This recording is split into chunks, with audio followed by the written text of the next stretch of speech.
Students, अस्सलाम वालेकुम। आज का जो हमारा टॉपिक है that is types of partners. आज हमने बिजनेस उठाया है, कल हमने एंटरप्रेन्योरशिप पे हमने यानी कि उससे एक लेसन लिया था। आज जो हमने लेसन लिया है that is from business studies types of partners. तो इससे पहले हमने पार्टनरशिप पे बात की, what is made by partnership, partnership क्या होती है। तो आज हम टाइप्स ऑफ पार्टनर्स पे बात करेंगे कि यानी कि जो इस पार्टनरशिप में पार्टिसिपेट करने वाले होते हैं, पार्टनर्स होते हैं, उनमें उनके क्या क्या टाइप्स हैं। तो पहली टाइप है that is active partner, sleeping partner, secret partner, nominal partner, partner by estoppel, partner by holding out, और last one is that is minor partner. तो पहले हम बात करेंगे कि यानी कि ये जो पार्टनर्स होते हैं उनमें जो पहला पार्टनर है that is active partner. That is active partner. Active partner किसको कहते हैं? जो एक्टिवली पार्टिसिपेट करता है डिसीजन मेकिंग में, यानी कि हर किसी जो भी मैनेजमेंट के जो भी अफेयर्स होंगे उसमें वो पार्टिसिपेट करता है। तो डिसीजन मेकिंग में हिस्सा लेता है, प्रॉफिट एंड लॉस में भी वो यानी कि हिस्सा लेता है, और उसकी जो लाइबिलिटी होती है that is unlimited. That is unlimited. A partner who contributes capital, वो पार्टनर जो कंट्रीब्यूट करता है capital, and also actively participates in the management and affairs of the business is known as active partner. He shares the profits and losses of the business and his liability is unlimited. तो उसके बाद हो गया दूसरा partner that is sleeping partner. Sleeping partner वो partner होता है जो जो वो क्या काम करता है, यानी कि वो कैपिटल कंट्रीब्यूट करता है, वो पार्टिसिपेट करता है मैनेजमेंट के अफेयर्स में, मैनेजमेंट के अफेयर्स में ये पार्टिसिपेट नहीं करता है। स्लीपिंग पार्टनर होता है, इसीलिए इसको स्लीपिंग पार्टनर कहते हैं। ही शेयर द प्रॉफिट्स, लेकिन प्रॉफिट्स में शेयर करता है, and losses of the business and has unlimited liability, इसकी भी जो लाइबिलिटी है दैट्स अनलिमिटेड। यहाँ पे एक्टिव पार्टनर वो पार्टनर होता है जो पार्टिसिपेट करता है, लेकिन यहाँ पे ये पार्टिसिपेट नहीं करता है मैनेजमेंट के अफेयर्स में। तो तीसरा है that is secret partner, a partner whose association with the firm is not known, ये किसी को मालूम नहीं होता है, to the general public is known as secret partner. Like others, यानी कि दूसरे दूसरे जो पार्टनर्स होते हैं उनकी तरह ये भी कंट्रीब्यूट करते हैं कैपिटल को, और प्रॉफिट्स और लॉसेस में ये शेयर होल्डर्स होते हैं, participate in the management of the business and has unlimited liability, तो इसकी जो लाइबिलिटी है वो अनलिमिटेड है। उसके बाद हो गया नॉमिनल पार्टनर। नॉमिनल पार्टनर वो पार्टनर होता है, a partner who allows the partnership firm to use his her name, यानी कि ये अलाउ करता है इस कंपनी को कि आप इसका नाम, इसका फेम इस्तेमाल कीजिए, इसका नाम इस्तेमाल कीजिए, but does not contribute any capital, लेकिन ये असल में इसका पार्टनर नहीं होता है। और take part in the management, न ये कैपिटल देता है, कंट्रीब्यूट करता है, इन्वेस्ट करता है, न ये मैनेजमेंट के अफेयर्स में हिस्सा लेता है, is known as nominal partner. इस आदमी को नॉमिनल पार्टनर कहते हैं, यानी इसका नाम ही इस्तेमाल किया जाता है इस कंपनी में। He does not share the profits and losses of the firm but he is liable to the creditors, लेकिन क्रेडिटर्स के लिए वो लायबल है, उनके सामने वो लायबल है for the payments of the firm's debts. तो पांचवा है that is partner by estoppel. Partner by estoppel क्या होता है?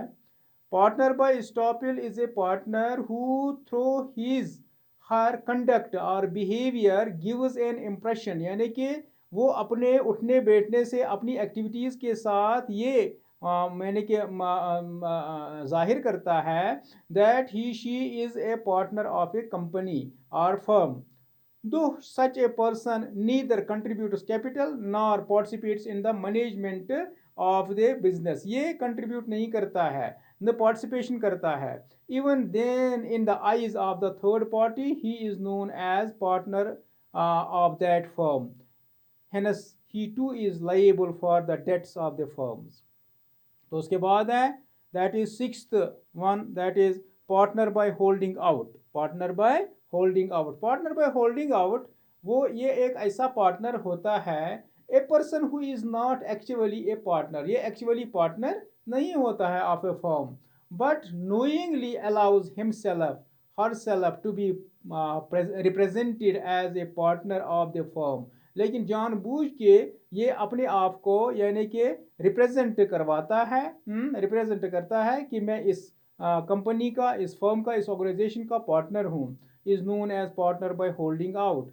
सच a person can be held liable for the payment of repayment of debts, यानी कि जो इस कंपनी के कर्जे हैं उसको, उसके लिए ये लायबल है, उसकी रिपेमेंट के लिए। एक्सटेंडेड टू द फर्म, यानी कि जो इस फर्म को पे करने होंगे ड्यू टू सच रिप्रेजेंटेशन, यानी कि जो ये रिप्रेजेंटेशन करने की वजह से इसने ये लायबल है। In order to avoid this liability, इस लायबिलिटी को अवॉइड करने के लिए इसको यानी कि पब्लिश करना पड़ेगा कि मैं इस कंपनी का कोई पार्टनर नहीं हूँ। Such a person should immediately clarify his position to the third party, इसको पब्लिश करना है, इसको थर्ड पार्टी को कहना है, stating that fact that he is not a partner, वो पार्टनर नहीं है। Failure in clarifying same would make him liable to the third party, तो इससे क्या हो जाएगा, अगर वो ऐसा वो नहीं करेगा तो वो liable है थर्ड पार्टी के सामने for repayment of any debts taken by the partnership firm। तो seventh one is that is minor partner, एक बच्चा क्या एक कंपनी का पार्टनरशिप का एक पार्टनर बन सकता है। Partnership business comes into existence on the basis of a legal agreement, यानी कि इसको एग्जिस्टेंस मिल जाती है एक लीगल एग्रीमेंट की बेसिस पे, बुनियाद पे, एमंग द पार्टनर्स, जो पार्टनर्स के दरमियान हो जाता है। To share the profits and losses of the business carried on by them, ताकि वो शेयर करें प्रॉफिट्स और लॉसेस को जो वो यानी कि जो उनको इस बिजनेस से मिलेंगे। Since a minor is incompetent to enter a contract, इसलिए जो है कि एक माइनर एक कंट्रैक्ट नहीं कर सकता है, he can not become a partner, इसलिए वो पार्टनर नहीं बन सकता है।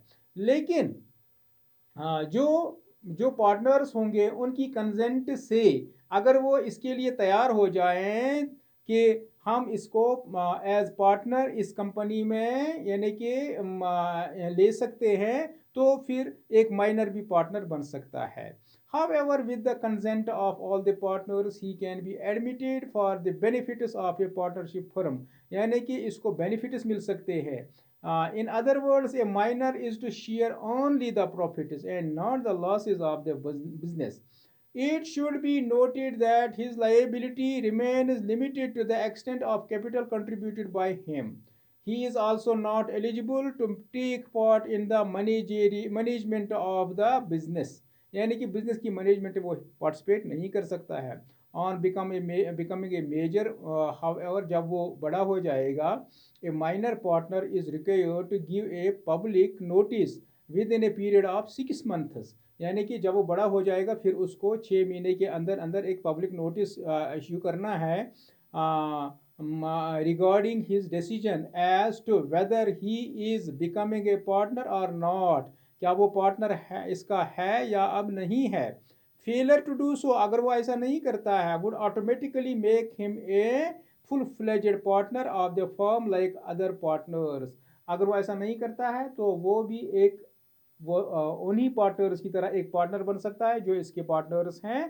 तो यानी कि जिस तरह से इसे इस फर्म के बाकी पार्टनर्स हैं उसी तरह से ये भी ऑटोमेटिकली खुद ब खुद पार्टनर बन सकता है। थैंक्स।